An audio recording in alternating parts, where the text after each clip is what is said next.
Okay, if I have to watch Meghan Markle in a tent one more time, I am going to poke my eyes out. But the question... Have you been hanging out with Meghan and Harry? I admire Harry for going to Afghanistan. Anybody who's had military service, I can only criticize so much because I haven't.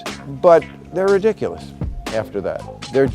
They want it both ways. You know, you can't be, these people were so mean to us and poor us, and we don't want all this attention, and then let me write a book about how much we don't want attention. Is Meghan Markle a duchess caught in constant drama, or is she just a woman the public keeps misreading again and again? That debate is exploding all over social media after her emotional podcast appearance, where the tears were real and the mood felt heavy. Some viewers saw a woman opening her heart and being honest. Others rolled their eyes and said it just stacked more pressure onto the criticism that already follows her everywhere she goes. Welcome to Retrover, where power, secrets, and history collide. If you're into deep stories that shake the surface, make sure you hit subscribe and don't miss what's coming next. The Moment with host Jamie Kern-Lima had people talking non-stop too.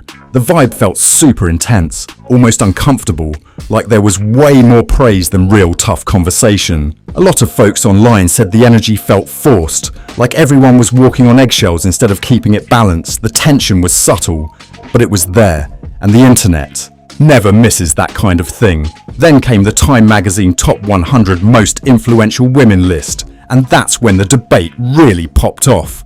Supporters cheered her on, saying she earned her spot. Critics, though, did not hold back at all. They questioned her impact, her timing, and whether the spotlight fits or just follows her because of the royal drama tied to her name. Around the same time, Prince Harry's BBC interview dropped, and the awkward pauses had people cringing hard. Viewers started picking apart their public image, frame by frame. On top of that, stories from former staff started circulating again, with some claiming the work environment felt tense and demanding. Nothing has been proven, but the whispers clash with the calm, polished image Meghan usually shows. Add in the Spotify deal ending and Netflix projects not hitting expected numbers, and suddenly the headlines feel louder than ever. All of that sparked even louder talk that her connection to the royal family might be hanging by a thin thread. Some critics even argued she should stop signing gifts as Her Royal Highness, saying it sends the wrong message.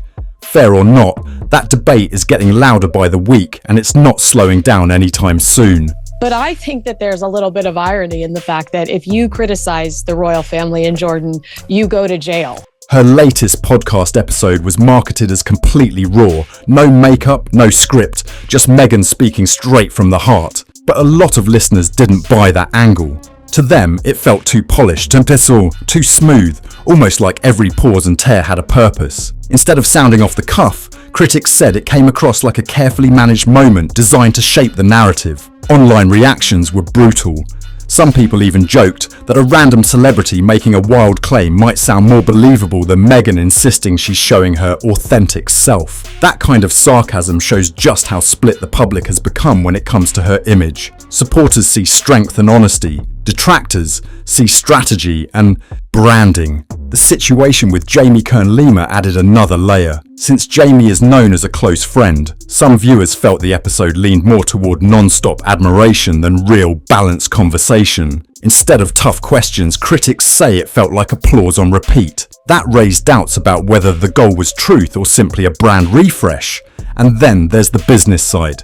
Skeptics believe the timing of the podcast lines up a little too perfectly with her lifestyle brand launch. Yes, the products reportedly sold out in 30 minutes, which sounds huge. But some pointed out that limited stock can create that exact headline.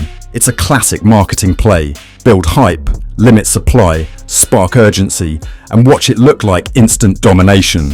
Whether that was the case or not, the optics definitely got people talking. Meghan also opened up about motherhood, sharing that she writes nightly emails to her 2 children so they can read them one day in the future. It sounds heartfelt and thoughtful, but for some listeners, it almost felt too picture perfect, like a story pulled straight from an ideal parenting guide instead of real life. Supporters called it sweet and meaningful. Critics quietly questioned whether it was another carefully chosen detail meant to shape a flawless image. The episode pulled huge streaming numbers, with clips flying across social media at lightning speed. Jamie described the talk as raw and unfiltered, pushing the idea that viewers were seeing the real Meghan. But even that label sparked more side eyes than applause in certain corners of the internet. And here are Harry and Meghan, two people that love criticizing royal families. Of course, the Jordan royal family is not going to mess with Harry and Meghan. You can go to jail if you criticize the royal family, and Harry and Meghan have made an entire career out of criticizing the royal family. A big moment that raised eyebrows was when Jamie kept stressing that Meghan had not seen the questions beforehand. Instead of calming doubts, that detail actually made some people more suspicious. Viewers started asking why that point needed so much emphasis in the first place. To them, repeating it over and over felt less like proof and more like persuasion. For some watching, the whole thing came across like someone working overtime to convince the audience of something they weren't fully sold on. The Daily Mail's Alexander Larman brushed off Meghan's emotional moments as a calculated attempt to stay relevant. Over on X, users reacted fast and loud.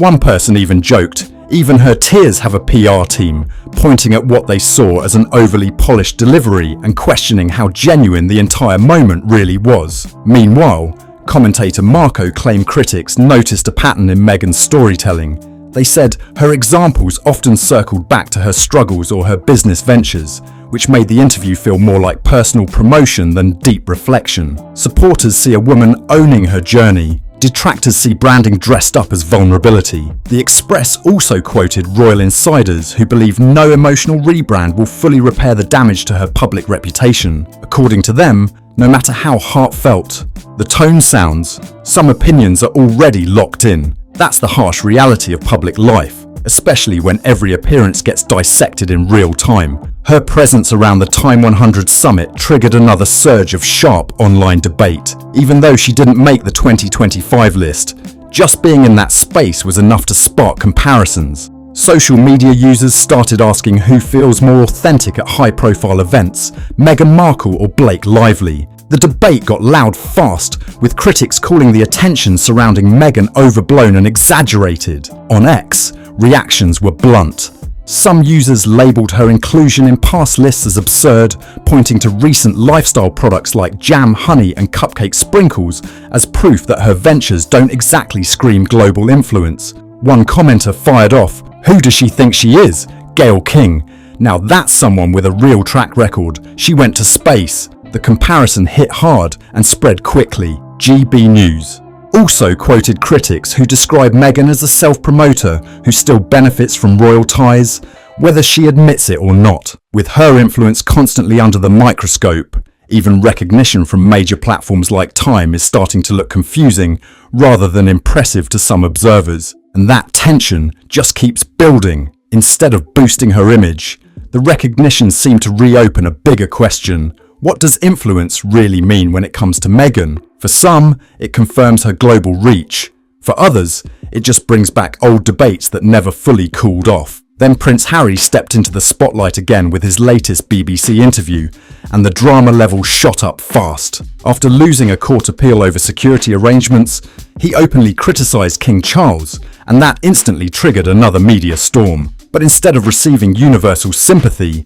his remarks sparked heavy backlash. Columnist Sarah Vine called his tone self-pitying and accused him of leaning on his father's illness to gain public support. That claim alone lit up headlines everywhere. According to ITV News, Palace insiders reportedly felt the timing and delivery of Harry's comments showed poor judgment, especially considering the sensitive family situation. The Mirror even reported that King Charles has become more guarded in private conversations, worried that anything said behind closed doors could resurface in a future interview or documentary. That detail only fueled more speculation about trust being at an all-time low. Online reactions were ruthless. Users dragged Harry, calling him entitled and out of touch. One comment bluntly labelled the entire situation a royal pity party, and that phrase spread quickly across platforms. And of course, it didn't take long for Meghan's name to get pulled right back into the mix. Critics tied the interview to the couple's broader public narrative,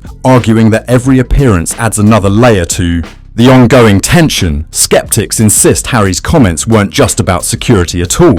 They see it as another chapter in what they describe as a continuing grievance campaign that keeps widening the gap between the couple and the royal family. Instead of easing tensions, the interview may have pushed the divide even further into the spotlight. And just when it felt like the pressure couldn't rise any higher, new reports about Meghan's former staff started surfacing once again. Several media outlets reported that former employees described the work environment as chaotic, with some claiming expectations shifted constantly and communication felt unclear. None of these allegations have been officially confirmed, but the stories added fresh tension to the ongoing debate about Meghan's leadership style. Supporters dismiss it as anonymous noise. Critics say it fits a pattern they've suspected all along. At the same time, questions about her business direction kept surfacing. Commentators noticed that rebrands and product launches seemed to roll out back to back, almost at lightning speed. That pace made some observers wonder if there's a long-term master plan,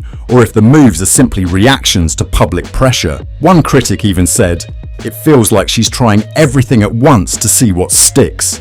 And that quote quickly made the rounds online. No half in, half out. Yeah. No half in, half out. You're not going to force it, Harry. Yeah, I know. I feel sorry for the king. He won't like this. Nor do you, nor do... There's also growing chatter about whether the couple's overall media strategy is helping them or slowly wearing down their public image. Some analysts argue that frequent interviews and public statements keep old controversies alive instead of letting them fade naturally. Others push back, saying speaking out is the only way they can control their own narrative after stepping away from royal duties. It's a constant tug of war between silence and spotlight. Public opinion remains sharply split. Supporters believe Meghan faces relentless and unfair scrutiny at every turn. Critics view her as highly focused on image and branding, always calculating the next move. The reality likely sits somewhere in the middle, but perception drives headlines, and headlines shape momentum.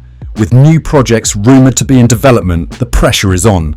Will the next release shift the narrative in her favour, or will it trigger the same cycle of big hype followed by sharp backlash? Like clockwork, the spotlight swings back to Meghan, and the accusations return just as intense as before. Taking over headlines once again, Meghan Kelly did not hold back. She flat out called Meghan a malignant narcissist, a harsh label that instantly sent shockwaves across social media and TV panels everywhere. The comments spread fast, with supporters calling it extreme and unfair, while critics said it confirmed what they've believed for years. Either way, the temperature around Meghan's name shot up overnight. The Telegraph's Celia Walden also jumped into the debate, describing Meghan's podcast appearance as more of a self-focused therapy session than a meaningful interview. That framing added another layer to the criticism, painting the episode as inward-looking rather than insightful. The pile-on was gaining speed, and every new opinion seemed louder than the last. Then Page 6 stirred things up even more, reporting that major wellness brands like Goop allegedly chose not to collaborate with Meghan, supposedly viewing her as too polarizing for their image. That claim alone had eyebrows flying up across the internet. If true, critics argue it signals hesitation from big players. Supporters, however, question whether those reports tell the full story. Still, the perception stuck, and perception is everything in the branding game. Here's what really sets social media off. Every time Meghan tears up or shares something deeply personal, critics claim it feels less like raw honesty and more like strategy. According to them, the emotional moments don't land the same anymore because people are questioning the intention behind them. That skepticism has grown louder with each appearance. Then the spotlight shifted to podcast host Jamie Kern-Lima, who suddenly found herself under intense scrutiny. Viewers said her energy felt over the top, almost rehearsed, like she was reading from a script filled with glowing praise instead of asking tough, balanced questions. YouTube commentator The Royal Rogue called out her high-pitched tone as exaggerated and artificial, even suggesting she sounded more like a cheerleader than an independent interviewer. The Independent's Rose Lanigan echoed that criticism, arguing that the constant gushing made the episode feel less like a serious conversation and more like a late-night infomercial. Over on X, users piled on fast, with many saying this wasn't an interview at all. They called it a full-on Meghan Markle hype session. The reactions came quick and sharp, with posts claiming the whole episode felt more like image rehab than real conversation. Once that narrative took off, it spread like wildfire across timelines. What made it more surprising to some is that Jamie Kern-Lima isn't just any host. She built and sold her company for $1 billion, which means she knows business at the highest level. That's exactly why some listeners were left scratching their heads. Instead of sharp strategy talk or deep business insight, they felt like they got an hour-long spotlight focused almost entirely on praising Meghan. That sparked one big question online. Why would someone that accomplished use her platform in a way critics say sounded more like a personal PR rep than an independent interviewer? For skeptics, it reinforced the belief that the episode was tightly managed and brand-centered instead of spontaneous and unpredictable. To them, it felt polished down to the smallest detail. Zooming out, this debate is bigger than just one podcast. Whether it's Meghan's emotional interviews or Harry's intense BBC appearances, the same question keeps coming back again and again. Are they finally speaking their truth, or are they carefully shaping a dramatic public narrative? From Time magazine recognition to resurfaced staff stories describing a tough leadership style, the scrutiny just keeps stacking higher. Critics label them a self-focused duo who lean on personal struggles to gain public sympathy. Supporters argue they're reclaiming their voice after stepping away from royal duties and facing non-stop pressure. The divide is deep. And right now, the skepticism seems louder across social media feeds. People are debating whether this is genuine vulnerability or a polished masterclass in branding wrapped in emotional storytelling. The line between real and rehearsed has never felt thinner, and maybe the truth is more layered than either side wants to admit. While the internet dissects every tear, every headline, and every interview clip, most people are simply watching the royal drama play out on their screens while managing their own everyday lives. As the conversation grows louder, media analysts are now asking a serious question. Can Meghan and Harry keep this strategy going long term without it blowing back on them? Some experts warn that non-stop public exposure can lead to audience fatigue, where sympathy slowly fades and doubt starts creeping in. When every appearance feels intense, emotional, or headline-ready, people eventually start tuning out instead of leaning in. Others argue the exact opposite. They believe the controversy is the engine that keeps the couple relevant. In today's media world, attention equals influence, and influence opens doors. From that angle, even criticism keeps their names trending,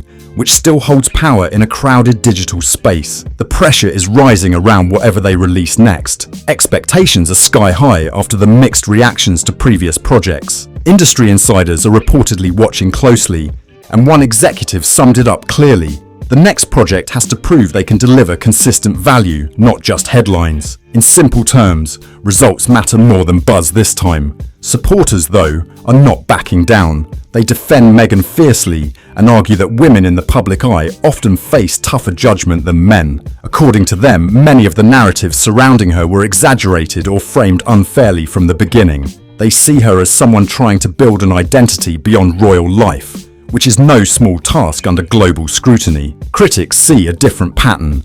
They argue that emotional storytelling followed closely by business launches creates distrust among audiences. To them, the timing feels strategic instead of organic. That contrast in perception keeps the debate alive, and right now, neither side seems ready to step back from the fight. Critics say more people are starting to connect the dots between personal revelations and commercial moves, and that timing is raising eyebrows. When emotional interviews line up closely with product launches or big announcements, it makes some viewers question whether the moments are heartfelt or carefully mapped out. True or not, perception moves fast, and right now perception is shaping reality in real time. That's why many believe the couple's image is at a serious turning point. The next steps they take could rebuild trust and shift public opinion in a major way, or those same moves could widen the gap even further between them and audiences who once cheered them on. The stakes feel higher than ever, and every decision now carries extra weight. Now, I want to hear from you. Do you think this is genuine vulnerability, smart branding, or a mix of both? Drop your thoughts in the comments below and let's talk about it. If this breakdown gave you a new perspective, make sure you like the video, subscribe to the channel, and share this with someone who needs to see it. Stay locked in for more deep dives and real conversations coming soon.